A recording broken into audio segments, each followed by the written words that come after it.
Hey gang, Sally here. Hope you're having an amazing and fascinating day. I know I am. And as you'll be able to tell from the wardrobe changes throughout this video, I did not film all of this at one go. And in fact, channeling my inner Stephen Covey, I am beginning with the end in mind. So I actually edited the entire video and now I'm giving you the introduction before you get to see what I've just seen. And we're starting back here on September 27th of 2024.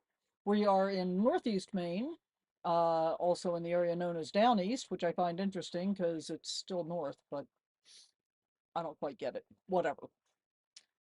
In my previous video, I let you know I've actually lost 5 weeks worth of video that had not yet been edited because I had a hard drive crash. So what I'm doing now is going back and putting together little snippets that I might have recorded on my phone and, still photos that I've taken and stuff like that, and giving you an idea of what I was doing over those few days. Not nearly as comprehensive as it would have been had I been in the position to be able to edit the video that I actually shot there when I shot it. I will also say that you may not find this style of video all that interesting. I decided to go ahead and do it anyway for a couple of different reasons. One of the reasons that I initially started recording my travels was that I thought that my family and my friends from back home would be interested, as of course it turned out. None of them care about any of the stuff that I'm doing, but I'm glad that you do. And and the other reason is that when it comes to the point that I can no longer that I'm no longer able to or interested in traveling, I thought it might be nice to be able to look back on some of the places that I've been and the things that I've gotten to see. And so I want to go ahead and do these kinds of videos for this period of travel, just so I can keep track of it before I completely lose the memory. So I hope that makes sense. As always, thank you so much for being here. Special thanks to my channel members. They're listed up on the screen here. If you're interested in becoming one, there's a QR code over here that you can scan with your phone if you're watching this on TV. Otherwise, you can just click the join button on YouTube itself. And I'd love to have you join us as a channel member. That would be terrific. If you haven't already, please do consider subscribing. All the stuff, it's on the screen right there in front of you. And I know you know what to do, including leaving comments and likes. So without further ado, let's run the intro and get right into it. Wake up with the sun in our eyes. Sally forth, no need for goodbyes. Journey calls, let's roll the dice. Every mile a new surprise. Today had been mostly a day of running errands until we finally came across the $1,000,000 View Scenic Byway, and we stopped at the turnout here to do some investigating, check out the view. We ate lunch, we messed around for a bit. A beautiful view despite the fact that the weather was not all that awesome. So pretty good way to start the day. And then we ended up at a Walmart, and the Walmart will be our home for the evening. But as soon as I pulled in, I saw this pile of beautiful red leaves, and I thought Kit would look really good playing in the red leaves. Spending the night at the Walmart set us up for the next day adventure, which was going to be a visit to the Croix Island National Historic Site on the American side of the water. And I'm going to show you here on Google Maps exactly where we were and what I missed. So our target for today is the St. Croix International Historic Site, which you can see is out here in the middle of this river, which is Canada on this side and the US on this side. So we're going to be able to go to the St. Croix St. Croix Island Visitor Center on the US side. We can't go to Canada for a number of different reasons, including Kit and some of the other stuff that I've got on board. I didn't notice how close I was to this really cool place that I would have liked to have gone until I was just looking at the map. So what I want to show you guys, so you don't make this same mistake. So we were back up here in this area, but right down here, this is the Bay of Fundy. And the Bay of Fundy is really cool and would definitely be worth visiting if you're in a position where you can get into Canada, and I wasn't. I couldn't go into Canada with all the stuff that I had on board at that time. But up here in the Bay of Fundy, you can see the tide rise and fall, and the change is like, I think, more than 50 feet. I've seen several people's videos on it. It's pretty spectacular. So, anyway, that's the target for where we're going today. And it really is just a very small island. And Canada has an international visitor center, the U.S. has a U.S. visitor center, and it's a pretty interesting story. So let's get into what happened there and why it became significant. So here's the story. The French decided that they wanted to colonize what was probably originally Canada at this point because of the location on the river between the what is now the two countries, and there was a lot of kind of amorphous borders going on back in the day. So anyway, French decided that they wanted to colonize the the area, and so they sent this guy named Dugois in 1604 to start this expedition. And what happened was they they suffered from freezing temperatures, and they were cut off from fresh water and game. And as a result, 35 of the 75 men died over that first year. So as spring arrived, the native people then came and traded game for bread. So the health of those that remained improved. And the expedition ended up moving on by summer, which was really the beginning of French presence in North America, whether it was Canada or what is the as now is the United States, doesn't really matter. So that's the basic premise.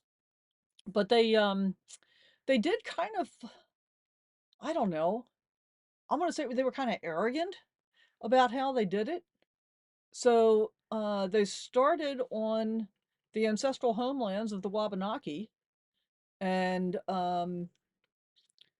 their first French attempt to colonize the territory they called l'Acadia, which I think is why we now have Acadia National Park. We'll get to that in a little bit, because of the Acadians, and there was a lot of that I saw in northern Maine.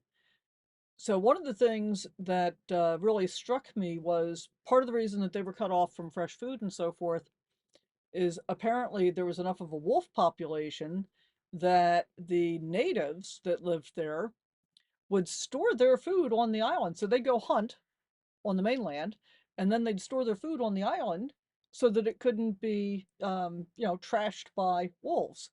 And the French were apparently not trying to live just on the island to begin with, which probably would have been better for them if they had stored their food and water and stuff there, because even if the river iced over, they'd still be able to get back and forth. Anyway, San Croix was pretty cool. It was a very, very small park. In fact, I think they had no RV parking, if I recall correctly. They only had like 10 spaces for the entire parking lot. Visitor center was pretty small, but it was very cool, and I'm glad I had the opportunity to be there. From there, it was about 101 miles, I think, to the Schoodic Woods campground section of Acadia National Park, which is kind of the northern end of Acadia. And basically, I just drove through. Part of my lack of pre-planning of stuff is that there was no way I was going to be able to get a campsite at the end of September. So this was the 28th of September, in Acadia National Park. Just wasn't going to happen. And so spent that evening at another Walmart in Ellsworth, Maine, and had some chaffle pizzas for dinner, which I made, and just passed a pleasant evening. And it was a very popular Walmart. I'm tired, and I fell asleep watching TV, and here's what I woke up to. None of which was here when I fell asleep less than an hour ago. So we've got an SUV, got a van,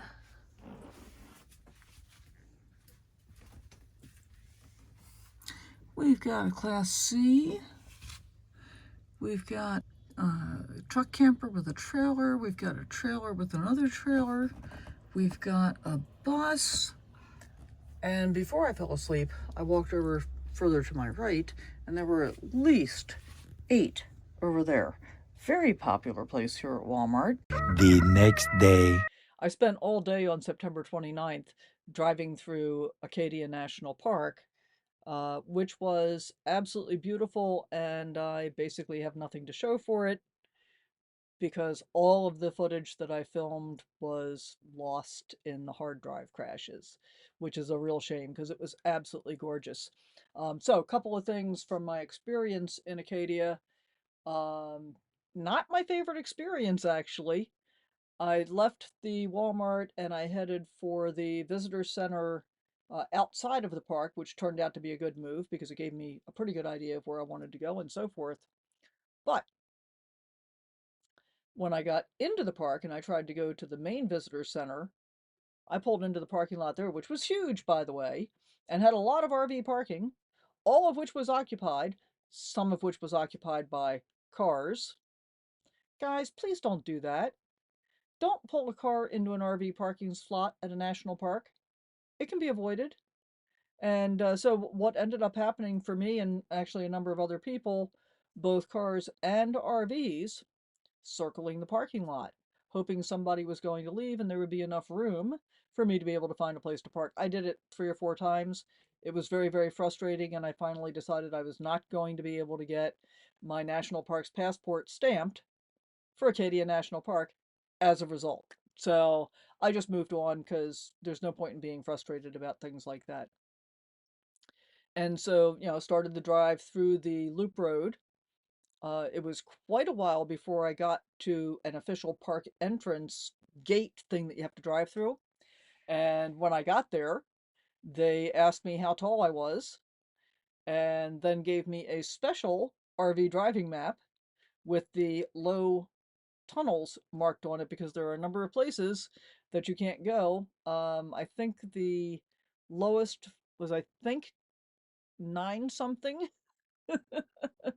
I'm 10-1. There was one that was 10-2. I said, well, you can probably get through that. I'm like, yeah, probably not. I don't want to take a chance on that. So I did a truncated kind of loop around Acadia.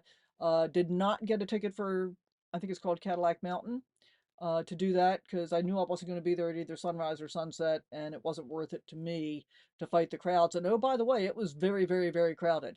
So pretty much the official parking areas in Acadia are mostly cars. There's really no, like, for the most part, there wasn't any official RV parking available. Interestingly, you can park along the driving lane on the right-hand side of the road, which I thought was very, very strange. But I did finally find a place to park, and I was able to walk down toward the water there through all the big rocks and stuff, and I had some really cool footage of that, but we're not going to see it. Uh, Overall, I'm glad I did it. I probably would never do it again at that time of year. There were just too many people. Everybody was out trying to see fall colors and so forth. Wonder what Kit's trying to see. Where is he? There he is. What you looking at, Kit Kit? Something outside. Just something, something. Um, so I would probably do it again, but now I know what kind of expectations to have. And when I left Acadia, I drove into Bahaba. You gotta say it right. And drove through there. Again, it was just, for my taste, way, way, way too many people there. And I've watched some other YouTubers that I follow who actually, it was kind of funny because everybody was up in that area sort of kind of roughly the same time, or at least videos were coming out roughly the same time as I was there. And a lot of people went on about how great it was. It was just too many people for me. I don't do that many people. I don't want anything to be difficult. If it's too difficult, I'm not going to bother. It's just the way things are. So anyway, so that was my experience in the Acadia National Park area, and then I went back to the same Walmart that I had been to the night before and spent the night there. The next day. So today we're moving on, and we get to go see Fort Knox, not the one in Kentucky, not the one that may or may not have gold in it. This is Fort Knox in Maine, and it's pretty special, pretty unique place. It was the first place that I started learning about the third system forts, and I had so much fun there that I made the effort to go and visit more third system forts as we move further south all along the coast. So um, I'm actually going to read to you a little bit. So Fort Knox stands alone as an extraordinary defensive work with a unique history and very distinctive features. It also stands as part of the national system of coastal forts that was called the Third System, and they were built along the eastern seaboard from about 1816 through the Civil War. Now, originally, and I can't remember what the number is, but some months down the road I found out, they had planned a huge number of third system forts, and they ended up only building about 40 of them. And unlike the previous first and second systems, the third system forts were guided by a professional board of engineers that were in the Department of War. They were also unique because they were developed at a time when the nation was not under direct threat of war. So most of the time when they were building forts before this, they were doing it because they needed to have a defensive position because of whatever else was going on in the area at that time. So then the Board of Engineers could carefully plan the fort's locations, supervise the designs, and then conduct long-term and complex building projects. And these third system forts are much more complex than some of the first and second forts. So like when we looked at Fort Kent, just not that many days before we got here, that was one of the wooden forts. It was cool, but this is very, very cool. And it's, um, archways, it's all granite block. Very, very cool. So the third system, as I said, ended up with only 40 constructed forts. They were designed and built to defend against cannon fire from attacking ships. So these forts were structures of great strength, durability, high concentrations of firepower, and they were built along the coast because they were expecting to deal with the ship issues. Many of the third system forts still survive today, including some of the most spectacular coastal fortifications of any era. I saw a bunch of them. They were very, very cool. And I started to see the repetition in some of the elements as I got further south. So hopefully we'll get some footage of that in future videos to be able to see what's going on there. And in the meantime, we're going to keep moving on because we are not quite done with this day yet. So next up, I've got a clip from when I actually had an iOverlander win for free water at a city park in, can't remember what the name of the town was. I'll put it up on the screen when that video clip is playing. And then we end up at, yet another Walmart for the night. Well, look how beautiful this is, guys. This is Belfast. See me over there? See that hose?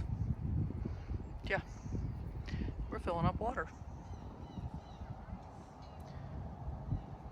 Belfast in the mid-20th century was firmly established as boiler capital of the world. Hundreds of thousands of chickens were raised in giant barns throughout Waldo County.